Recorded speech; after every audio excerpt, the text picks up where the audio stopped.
Guys. Right now I'm going to talk about my expectations for the March upcoming World Cup qualifying window for the United States. I'm expecting 5 points, and I think that's realistic. I think that the team is going to click. Giovanni Reyna is going to be back into the mix, and I just believe that legacy on the line. We got to really go and win these games, and there's no excuse to be dropping points. So Mexico at the Azteca, that's always a tough game.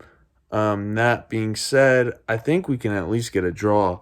I'm expecting a draw, like a 1-1 game, to be honest with you. I just think, it's going to be a physical game, and I think we're kind of rent free in Mexico's head, like Canada's rent free in our head, but like even just like a lot worse because they haven't been able to produce results against us. And I think that, we have a bit of a chip on our shoulder, which is going to be great coming out. And I think these guys really, are going to persevere. And I think they're going to be able to execute enough. I know sometimes it's a little tough in Greg Berhalter's system, but I think we're going to be able to do enough to get a 1-1 draw. Panama, I'm going to say it's going to be like a 2-1 victory. I just think, when we're going to play in warmer weather, we're just going to look a lot better. And I think we're going to be able to, dominate the pitch. It's going to be interesting in one of these games. Well, Tyler Adams' health, one, and then, he's already has that yellow card. So if he gets another yellow card, he's going to have to sit out a game. Hopefully, he's able to play these first two games, and then Kellen Acosta could play, the last game, like start in it, because I think Greg's just going to throw him in because Greg just loves throwing him in to whatever position. That pisses fans off a lot. But he did perform. Even in El Salvador game when he just came on to be a hockey goon, I love that stuff. I love when people have that like mentality on our team that they can't mess with us. But then in Honduras, he played excellent, and we have someone now who's consistent on set pieces. We're gonna see how Reyna is. But what my question with it, I guess now with that's what like my question with him is what is his role going to be, for the rest of the cycle because we're going to have to rely on set pieces. We're not good at open play. I'm sick and tired of us trying to cross in a ball and it just doesn't work. We just don't do well, and I really think honestly we should beat Costa Rica. I don't care that the freaking team has never won against Costa Rica at Costa Rica. The talent pool that we have, it's inexcusable, but I think it's going to be a 1-1 draw. Whew. And I think that's all we're going to need. And I really just want Greg to pick the best players for this window. I think that with this window, you call up your Scallies. I don't really know if Brooks is ever going to be called back in under Greg, to be honest with you. I'd love to have him there, but it just does not look like it's going to happen, to be honest, because they have some serious issues. And I think the people that, I've been listening to, like Straight Red and whatnot, they're pretty accurate with their stuff. Like, they know what they're talking about. Like, Brooks and Berhalter just are at complete odds. And it's very unfortunate because he's still our best center back. Richards, we'll see with him, with his health. Um, I mean, I like Zimmerman, how he's been playing a lot, and obviously Miles had a killer 2021. But it will be interesting to see if he calls up Eric Palmer Brown at the center back spot, and then also Cameron Carter Vickers, who Celtic fans are just loving, and like they're saying that he's like Virgil Van Dijk, and I'm like, that's a lot. All right, man. I don't think he's that they said since, but and it was just a fan account. It wasn't the majority, but they love him there. So having those quality players, at your disposal, it's probably a good time to get them reintegrated because they do have each some caps for the team, but that was, I mean, EPB's been more involved in the cycle than CCV. They both got, I think, picked for Gold Cup, but then they just couldn't go because of club because they really had to prove themselves this year. And EPB, it took him some time to prove himself, but he's doing very well. And then I also really just want Scally to get integrated and actually get some playing time, man. Like put him on the field. We're gonna need him as either Serginho Dest's backup or Anthony Robinson's backup, and he can play both positions. And honestly, there's teams that like him. There's teams, I'll talk to guys. I don't know. They're like pseudo scouts, or maybe they're legit scouts. I just don't know. There's so many people, doing all this stuff nowadays. You don't know who's who. But someone was telling me that Manchester City needs a fast fullback who's physical, and Joe Scally fits that role. So I know he's well acquainted in the New York FC system, and I mean, yeah, Manchester City's like main group. I believe it's called like Etihad Group or something like that. But it is unreal that we're not calling this guy up. And I think PFOC, just the way he's been scoring, he needs to be called up. Whew, Sargent, man, I think he really needs to be called up.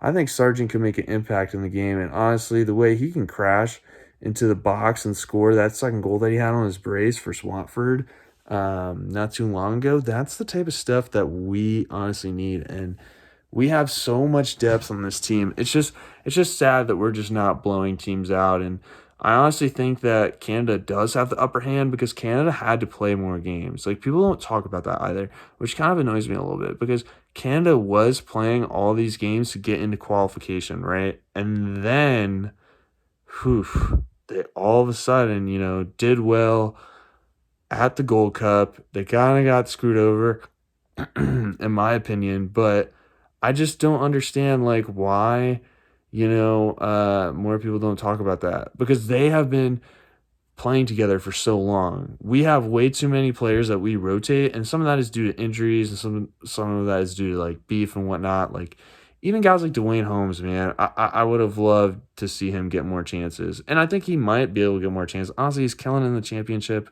And, it's just cool to experiment with guys. And I would love Alan Tenor to get a chance sometime. And there's just a bunch of guys that, are really knocking on that door. And it's going to be really interesting. But I'm going to wrap up the video now with who I think should be called up for this camp. And you know what? I like Gaga a lot. And I think Johnson's there for veteran leadership. So I'm gonna go with four keepers. So I'm gonna go with Stefan, Turner, Johnson, and Gaga. All right. So those are the four keepers. Then the two left backs. I want to say, you know what? Screw it. I'm gonna go with Arab, and then I'm gonna go with Scally.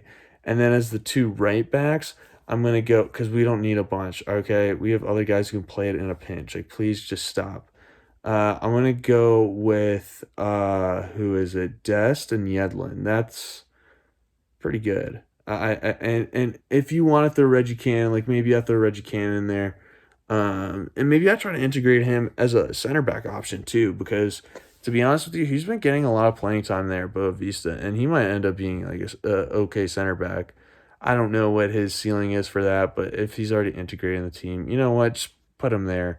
And then I'm gonna say for my center backs, so I'll put Reggie Cannon in as a right back slash center back. But I'm going with I don't think Brooks is getting called up, guys.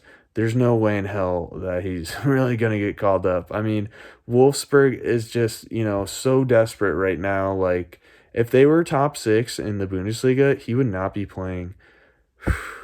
It's like actually mind blowing because the dude is one of the best players on their team and he's one of our best players. So how are you going to exclude this guy for such a long time? Like this is not like Dimitri Payet with France or even like or better case like Benzema with France. So how the hell do we do this all the freaking time? It just pisses me off. Like we can't have these issues. But anyway, I'm gonna go off my diatribe from there. And I'm gonna go with Miles Robinson, Walker Zimmerman, Chris Richards, CCV, and then Eric Palmer Brown, and then I'll have Reggie Cannon as that sixth option. So my midfielders, I want to go.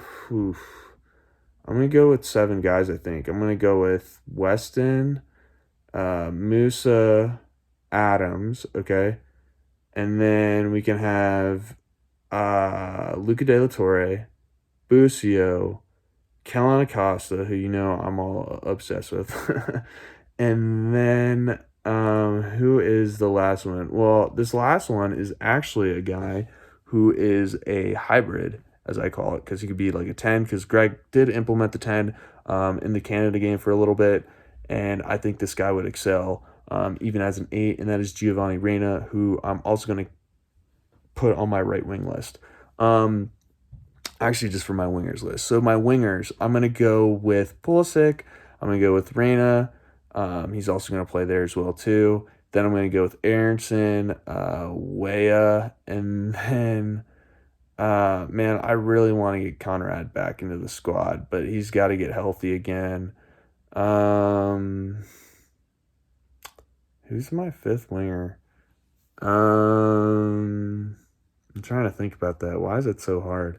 I'm on the spot here. I'm sweating a little bit. Josh Sargent. Why was that hard?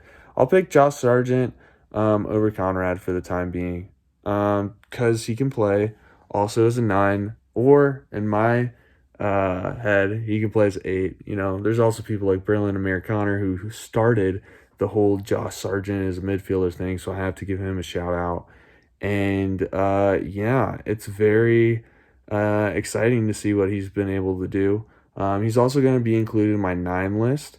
So I'm going to have him, Pepe, and PFOC. And those are my guys. And as I said, I think we'll get 5 points. And I think my biggest questions are, when is the Brooks relationship going to be mended? Peripherally, when are guys, I didn't even mention him, like Tim Tillman, uh, not Julian Green. I mean, maybe Julian Green, but Alan Sonora, etc. When are they going to be integrated? And is Greg ever going to mend the relationship with Dwayne Holmes? Like, I think that would be huge for the team, and just to have that in the pool, because our spine is actually looking pretty freaking solid. But like, it's just to have available guys, because I think some of these guys, we don't know how long they're gonna last for. We don't know the shelf life of these guys. They could, peak at like 22, 23, or they peak at 30 years old, 32 years old. My next concern, I guess, is just our defending on set pieces. It was okay this window, but it's still always a concern. And then just like the match sharpness, I know that the MLS guys will start to be in season, but it's still not like it. I'm still not too comfortable about it, if I had to be honest. The match sharpness is always important, and I guess those little camps help to an extent, but they have to be playing games. If you're not playing games, it's different than, training and practicing. And I think the best way anyone can stay sharp and just do their job is by, doing a 3 game or 2 game a week like, being in season and playing 2-3 games a week. But there's also finally the last question, which is Greg's favorite. So Greg's favorites, who's going to get called up again? Is Roldan? I mean, Roldan did play in the last game, right? Who else? We'll see with Jordan Morris, man. I hope Jordan Morris is fit and kills it. Areola, I mean, we'll see what happens with him, man. He's got to get on a hot streak. Zardes, I think he just has to kill it this year for Columbus to honestly stay in the picture. He's got to, put up 18 to 20 goals again. Who else? I don't think he's going to call up Buell again. I don't think Leget's going to get called up. But Leget, what happens if Leget starts going in in Champions League? And then we're just like, oh my gosh, this dude is now just like the ultimate poacher in MLS. Bruce Arena is going wild. Some's like, you gotta put Leggett back in, and Leggett, just balls out, and it's just like, I don't know. That could always happen. But they also supposedly had a really bad I don't think it's fully mended in between Greg and Leggett, because Leggett got into this argument with Greg about how he played versus Panama, and essentially he hasn't played since. I mean, he's been called up, but like, yeah, he hasn't been playing since. So it is very interesting, and I think Greg sometimes holds grudges, but he also holds his bias, but he also forgives.